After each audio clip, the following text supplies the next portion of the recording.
জিসান তিশার দিকেই তাকিয়ে আছে। এই মেয়েটা আমাকে পাগল বানিয়েই ছাড়বে।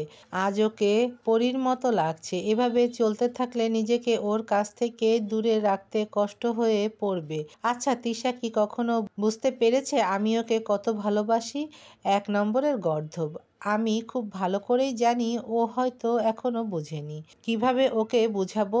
আমাকে দেখলেই এড়িয়ে চলে। মনে হয় আমি কোনো জঙ্গলের বাঘ, ওকে গিলে খেয়ে ফেলবো। ও আল্লাহ, এ মেয়েটাকে একটু বুদ্ধি দাও, তা না হলে আমার জীবন তেজপাতা করে তুলবে। জিসান তিশার দিকে এক নজরে তাকিয়ে মনে মনে কথাগুলো বলছে আর হাসছে। সীমা, তোকে অনেক সুন্দর লাগছে। জিজু দেখলে পাগল হয়ে যাবে, তিশা বলল।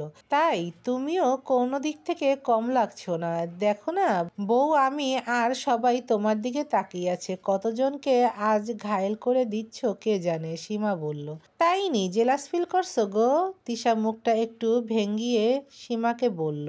চারদিক নজর করতে গিয়ে হঠাৎ জিসানের চোখ পড়ল সকালের ছেলে 3টার দিকে। স্টেজের পাশে একটা গাছে দাঁড়িয়ে কথা বলছে আর তিশার দিকে তাকাচ্ছে। ওরা তিশাকে নিয়ে কিছু একটা বলছে। এটা জিসানের বুঝতে আর বাকি রইল না। তাই সে তাড়াতাড়ি রায়হানের কাছে গেল আর সব খুলে বলল। রায়হানকে ছেলেগুলোকে দেখিয়ে বলল, এদেরকে এখানে ইনভাইট করছে। মামা দেখো তো, এদের চিনোনি?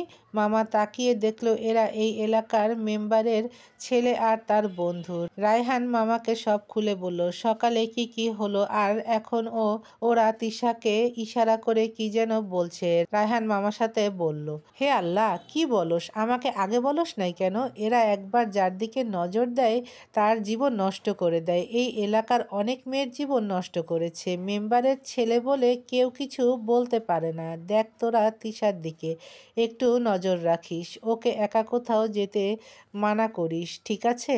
আল্লাহ আল্লাহ করে 2 দিন ভালোভাবে গেলেই হলো। তারপর 1 মিনিটও তোদের এখানে থাকার দরকার নেই, তিশার মামা বলল। জিসান ও রায়হান টেনশনে পড়ে গেল।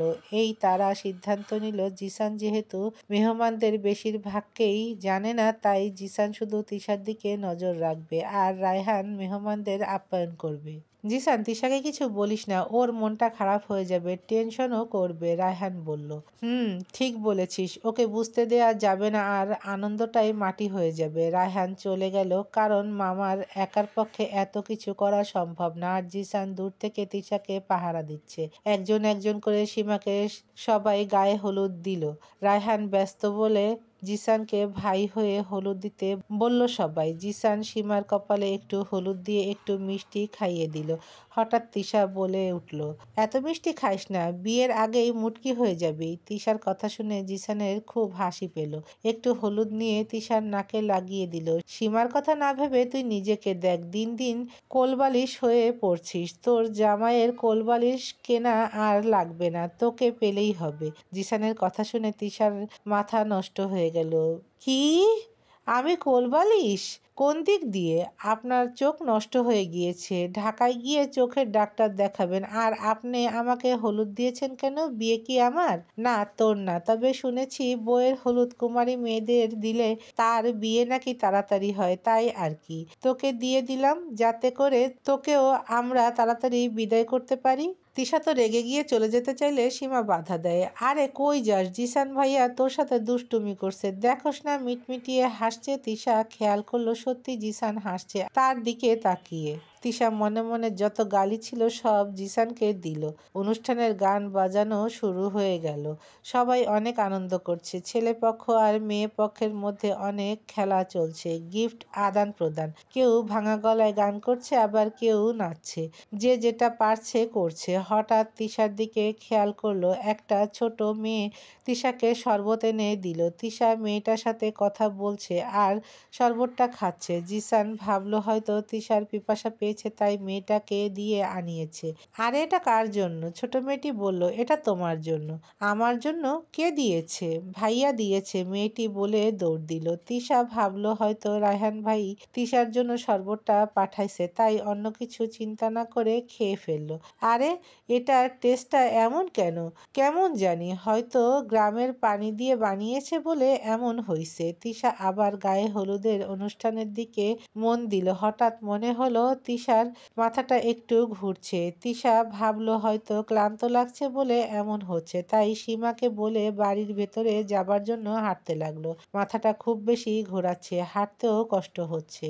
জিসান এতক্ষণ একটু সাইডে গিয়ে রায়হানের সাথে ফোনে কথা বলছিল, তাই খেয়াল করেনি তিশা কখন উঠে চলে গেছে। ফোনটা পকেটে রেখে দেখলো তিশা নাই।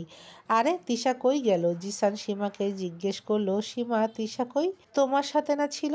ভাইয়া, ওর নাকি মাথা ঘোরাচ্ছে, তাই বাড়ির ভেতর চলে গেছে। মাথা ঘোরাচ্ছে কেন হঠাৎ? জিসানও বাড়ির ভেতর দৌড় দিল, কিন্তু বাড়ির ভেতরে তিশাকে পেল না। আশেপাশে খুঁজতে গেলে হঠাৎ জিসান দেখলো তিশার স্যান্ডেল পড়ে আছে বাড়ির পেছনে। জিসান বুঝতে পারলো কিছু একটা হয়েছে। রায়হানকেও অনেক কল করলো, কিন্তু এত শব্দে ফোনের রিং রায়হান শুনতে পায়নি। জিসান আর কিছু চিন্তা না করে বাড়ির পেছনের দিকে হাঁটতে লাগলো। পেছনের দিকটা একটু জঙ্গলের মতো, আর কিছুটা দূরে তিশার মামাদের একটা পরিত্যক্ত বাড়ি আছে, যেটা এখন স্টোররুম বানিয়েছে। আসলে আগে ওখানেই তিশার মামারা থাকতো, পরে এখানে নতুন বাড়ি করে ওটাকে স্টোররুম বানিয়ে রাখছে। জিসান সোজা ওই বাড়ির দিকে হাঁটা ধরলো, দেখলো স্টোররুমের দরজা খোলা। জিসানের মনে একটু খটকা লাগলো, তাই ফোনের লাইটটা অন করে ভেতরে ঢুকলো। ভেতরে গিয়ে দেখে তিশা অজ্ঞান হয়ে পড়ে আছে মাটিতে। জিসান দৌড়ে গিয়ে তিশাকে জড়িয়ে ধরে আর তিশা তিশা বলে ডাকতে থাকে। হঠাৎ জিসানের মাথায় ভারী কিছু দিয়ে কেউ বাড়ি মারে, আর জিসানও সেখানে অজ্ঞান হয়ে যায়।